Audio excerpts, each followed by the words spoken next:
But I didn't pull for Cor. What am I going to do about the orb? Fear not. You don't need to worry about the orb if your team is right and you just bring enough damage. It seems as though the only characters that I'm aware of anyway who can even deal with this orb mechanic are Noctis with the burst, Yang's LD, and if you missed out on them, pull for Cor. Or you could just damage race this orb, which plenty of comps can do. This is one of many options. I also ran through it with Lael, Kais, and Dark Knight Cecil. Cloud would work in place of Lael just fine too. Hell, Sine Wave rushed it down with Emperor without any follow-up attacks necessary, and it was totally fine. So you don't necessarily need to respect this orb. You don't really have to deal with it. You really can just blow this stage up. So this video is for people who don't have any of those three characters that I mentioned, because I've heard plenty of complaints about, but I have nothing to do to deal with this orb. Well, then don't deal with it. Just kill him. That's that simple. Just get him dead. So that's what we're doing here. A couple things I want to address while I'm on the topic. There were some things I said in the last video I made about Cor that were just flat out not true. So I apologize for that. I was just kind of there was some stuff that I thought I knew that I didn't know, but that's my own fault for talking too much about something I didn't know as much about. So let me try to rectify that here. The two things that come to mind in particular are the thing I said about Cor's overhead buff and the stacks. I made the mistake of saying that he has to be at 10 stacks to get the full party auras, and that's not true at all. As long as the overhead buff is up, you'll get the party auras, regardless of what your stacks are. So it seems like ideally what you'd want to do is when you get to 10, just use that HP attack and just dump those rainbow numbers and then fill them back up. And it slowly gets filled back up whenever Cor attacks. So with all the consecutive turns he's going to be, well, not consecutive turns, you know what I mean. All of his additional attacks he'll be doing, he'll build that up rather quickly. Another thing I said was that Cor can prevent your entire party from being broken, similar to Yang. Not quite. It has to do with his link mechanic.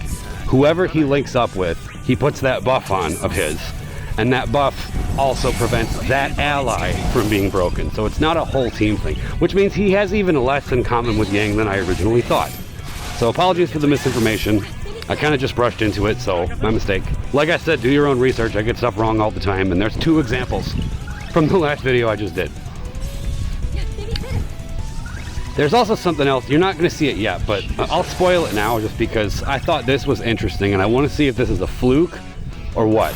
But as you can see, this team has no way to deal with the orb. There's no consecutive attacks or any of that. It doesn't exist on this team. We're going straight damage. However, for some reason, when I went into the Pandemonium summon, the orb increased by 4 when Pandemonium initially hit, which I thought was rather strange. And I haven't really talked to many other people about it. I kind of just threw it out there and went, so hey, this worked for me. Provided pictures and everything and some discords. But I'm just gonna record it and just show it here because I thought it was really strange. I'm assuming, again, this is just assumptions, I don't know, but I'm kind of just trying to figure it out. But because Pandemonium does attack on an ally's turn, and it's not the ally attacking that counts as like a follow-up or something, I don't know. But it registers weird. I didn't think that would count, but for some reason, we went from an orb count of 3 to an orb count of 7, which I thought was really strange. I figured I would just bring that up now, just in case we get to that point in the video and I'm too busy rambling about something else to forget to mention it. But in case I forget to mention it, keep an eye out for when we go into the summon.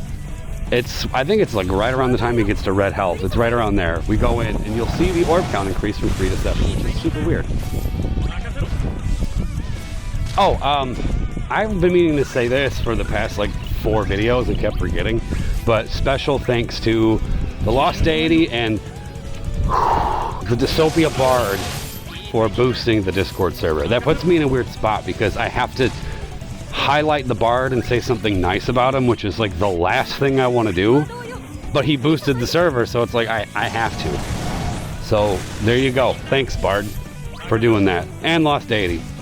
Both of you guys are cool.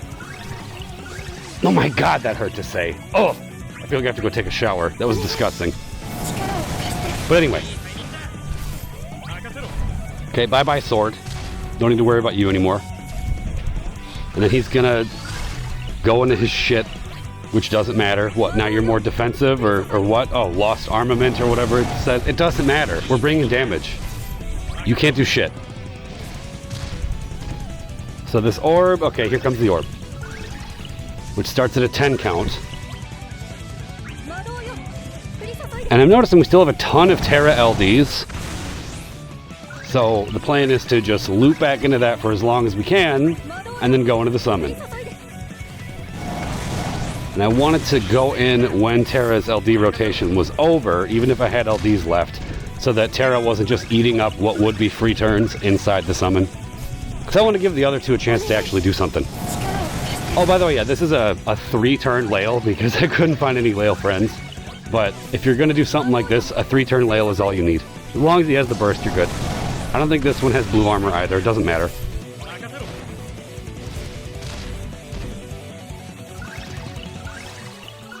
Okay. Alright, we're getting there. We're getting there.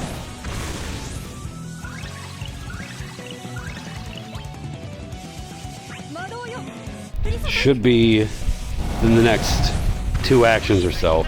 You'll see what I'm talking about. I kind of just spammed through it really quickly because I didn't notice when I did the video, like when I was initially doing the run, and then I went back and watched it and saw the orb increase and went, wait, what was that? So see right here, 3.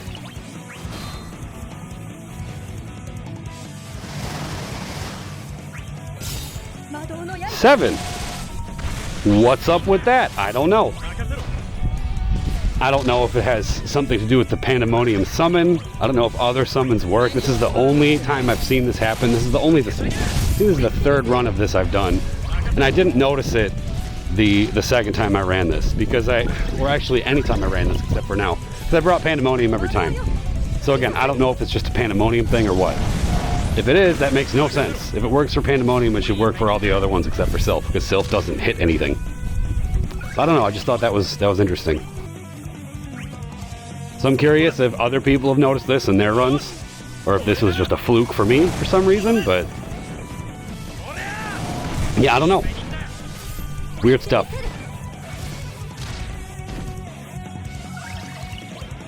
But regardless, let's say this was a fluke. It still would have been fine. I think we would have killed him like right on time either way.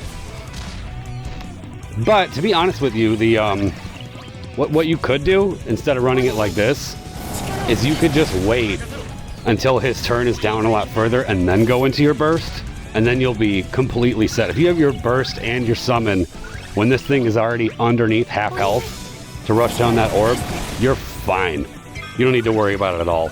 So you could just space it out better than I did here and have less worry. But regardless, there was no worry at all with this.